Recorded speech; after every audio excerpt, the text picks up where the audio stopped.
There's something about a cemetery that's very peaceful. They're full of history, and everybody has a story. And sometimes you find pretty large memorials like this, and you have to just go up and take a look.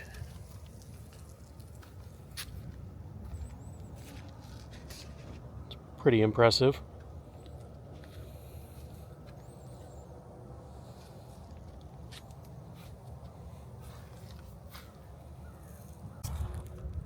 It looks like they're getting ready to place a new marker right here.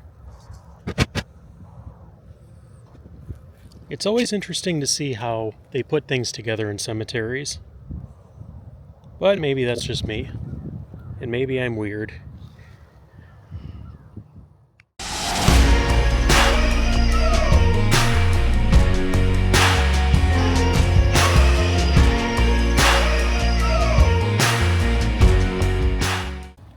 Hello everybody, welcome back to another video. Today we are in Marion County, Florida, and this is a place called Good Shepherd Memorial Park. And when you visit cemeteries, it's interesting to see what the stories are of people that lived here. A lot of people lived long lives, interesting lives. People had interesting careers, interesting jobs, family life, but some people, their life was cut way too short, and a lot of times very senselessly. Now today we're going to talk about a little bit about Aileen Wuornos. Now if you're not familiar with who she was a serial killer who went around in the 1990s, and she killed quite a few people. I mean, it was all men, but she had a really difficult life. And that's not excusing anything that she did by any means, but she had a horrible upbringing. She had a really abused an abusive childhood, and just a really horrible life. But that doesn't excuse anything that she did. But we're here to pay our respects and to visit the grave of one of her victims. And that man he went by the name Troy Burress. And I'm going to tell you a little bit more about him right now. Now I do plan to do a more comprehensive video on Aileen Wuornos and some of the locations here in Florida that she frequented, some of the locations where some of these things happened. But it wasn't too far away from this cemetery here where Troy Burress, his body was found in 1990. And he was shot twice and basically left in the forest. He was reported missing, I believe, July 31st of 1990. His body was found by Marion County police 5 days later. Now it's very sad. He seemed like a good family man, and he was a sausage salesman. But by all accounts, he was a really good guy. People knew him as Buddy, and stuff like this really just shouldn't happen. But he was in the wrong place at the wrong time. I believe she stole his car, and she had a personal vendetta against men. Men took advantage of her entire life, starting when she was a kid, and she didn't trust anybody. She ended up in a life of prostitution, and it's kind of hard to explain the life that she had, but she did not have a good life at all. But she took it back out on men as a whole because she had been abused. She had been, abandoned. She had a lot of issues. But, this poor guy was just in the wrong place at the wrong time. And, some of them, I know her first victim was a John who picked her up. And one thing kind of led to another, and she killed him. But he wasn't the only one. I forgot how many victims right off the hand that there were. I want to say 7, but I feel like there were more. But, this video is just about finding the grave of Troy Burress. I came here a couple of weeks ago trying to find his grave, and I wasn't able to do so.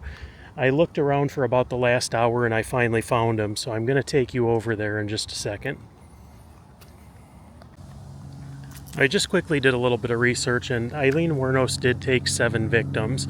I believe she was only convicted of 6 of them, but she was sentenced to death by lethal injection, and she was put down at the age of 46, shall we say. But she left behind, you know, a lot of scared people, and I mean, some of them probably should have been scared, because, you know, if you dance on the wild side and start picking up prostitutes and things like that, you just never know what's going to happen. But for some of these guys, you know, just wrong place, wrong time. She carjacked a couple of them at least. But, you know, just sad what happened. But his grave is just up here on the right-hand side.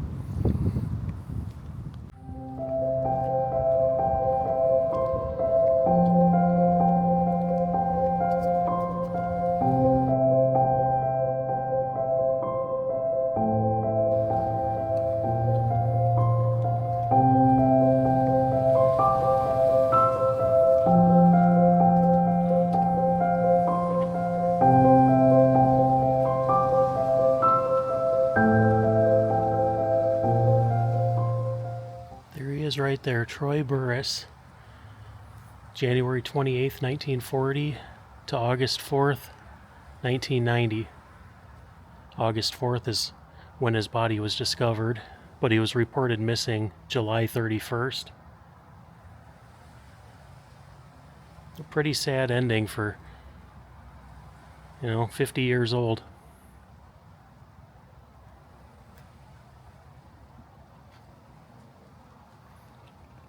And if you come to visit, he is the second one from the top.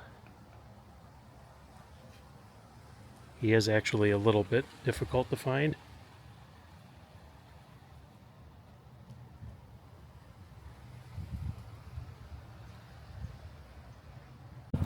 Now, people are always obviously fascinated, kind of a morbid curiosity about serial killers and about criminals, true crime, all that kind of stuff. And their stories are interesting, and we like digging into this kind of stuff. But what really matters is that we keep the spirit of the victims alive, because they, you know, they didn't deserve what happened to them. And, you know, they weren't expecting it. Their lives were cut short way too soon. And that's the sad reality of it. So we try to keep them alive on this channel too, because they deserve it. And, you know, it's just sad, because a lot of people think of serial killers and the victims become numbers because there's so many of them in some cases. But each one of those numbers has a name, and we try to remember that too. But that's really all there is to show you for today. Thanks so much for joining, and we'll catch you on the next video. Take care, everybody.